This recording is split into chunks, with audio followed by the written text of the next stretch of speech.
Oke teman-teman, hari ini kita akan menyaksikan presentasi dari teman kita, Rasyad dan juga Nathanael.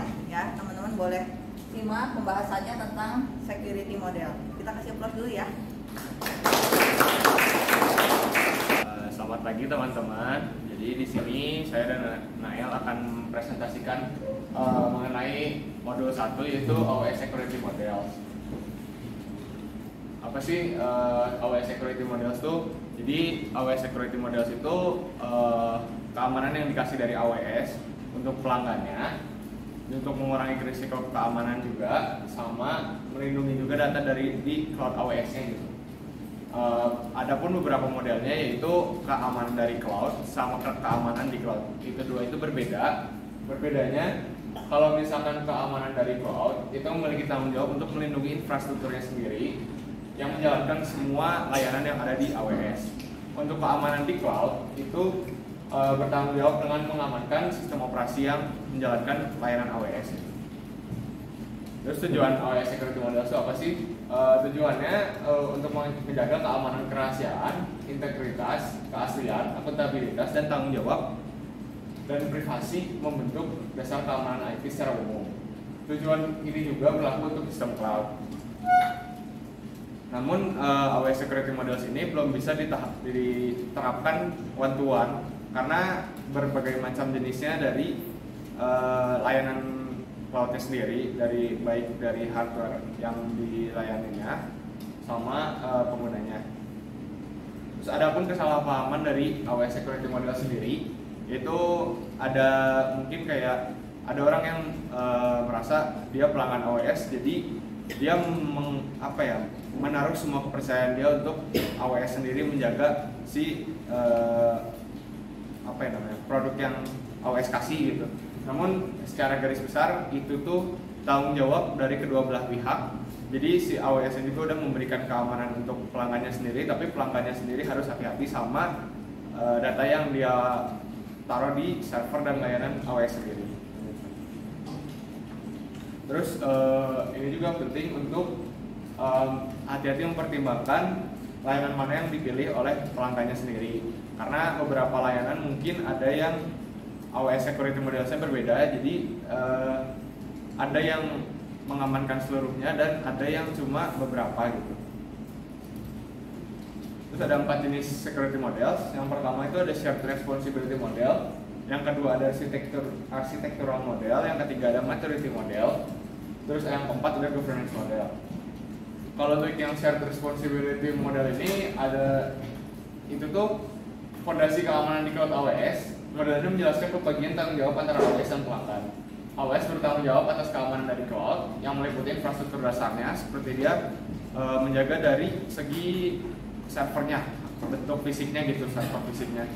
Terus kalau yang architectural model ini lebih ke memvisualisasikan postur keamanan lingkungan AWS Anda gitu.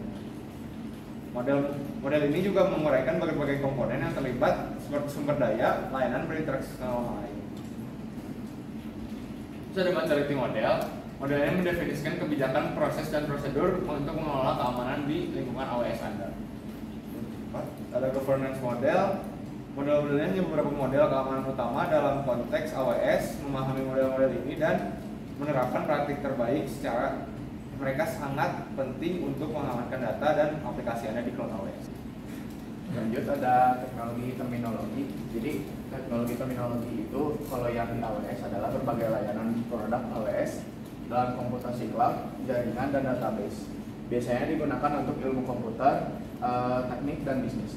Berikut adalah contoh layanan dan produk dari AWS teknologi terminologi. Yang pertama ada cloud service. Layanan ini biasanya menyimpan, memproses, dan mengakses data ke informasi yang ada di cloud. Dan kita juga bisa menyewa dan membayar penyimpanan sesuai yang kita pakai. Kedua ada share responsibility model yang tadi udah Chan jelasin juga. Yang ini itu layanan salah satu dari fitur yang ada di cloud service, biasanya menyediakan alat dan metode untuk mengamankan cloud. Tapi user juga berbagi dengan menerapkan keamanan berdasarkan layanan cloud yang disediakan. Ketiga ada infrastruktur as a service atau IaaS. Layanan ini adalah sebuah model mesin virtual dan server yang digunakan untuk menghosting bermacam-macam aplikasi dan layanan IT yang tersedia. Yang selanjutnya ada software as a service atau SaaS. Layanan ini menyediakan aplikasi melalui internet yang dikelola oleh pihak ketiga, biasanya untuk pengiriman perangkat lunak berbasis cloud. Manfaatnya adalah mengurangi biaya dan juga skalabilitas yang fleksibel. Berdasarkan permintaan user ingin ditingkatkan atau diturunkan skalanya. Lanjut. Yang keempat ada platform as a service atau PaaS. Layanan menyediakan platform virtual bagi user yang ingin membuat perangkat lunak khusus atau secara custom. Contohnya layanan yang ada di PaaS adalah Elastic Beanstalk untuk mengontrol aplikasi web dan melalui seluler atau mobile. Lalu ada Lambda untuk menjalankan kode tanpa server. Yang kelima ada Identity and Access Management atau IAM. Layanan ini biasanya untuk penerapan kontrol untuk pengguna yang membutuhkan akses ke sumber daya komputasi.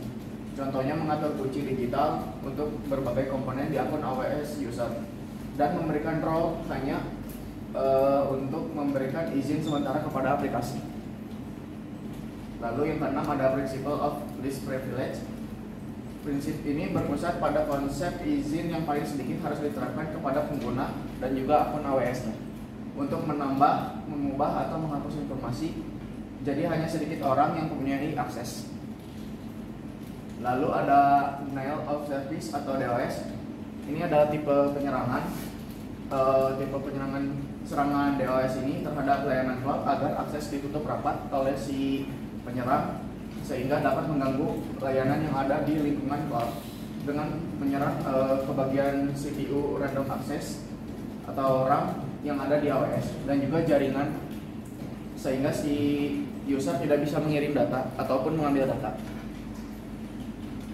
Lalu ada Watering Hole Attack. Serangan ini mengeksploitasi keamanan yang dimana si penyerang berusaha menghentikan virus di situs web dari web yang sudah kita sewa di AWS. Tujuannya adalah untuk menanam virus di komputer untuk mendapatkan akses ke jaringan di tempat kerja user. Virus ini Virus ini juga biasanya diincar oleh si penyerang untuk web yang sudah lama tidak dipakai.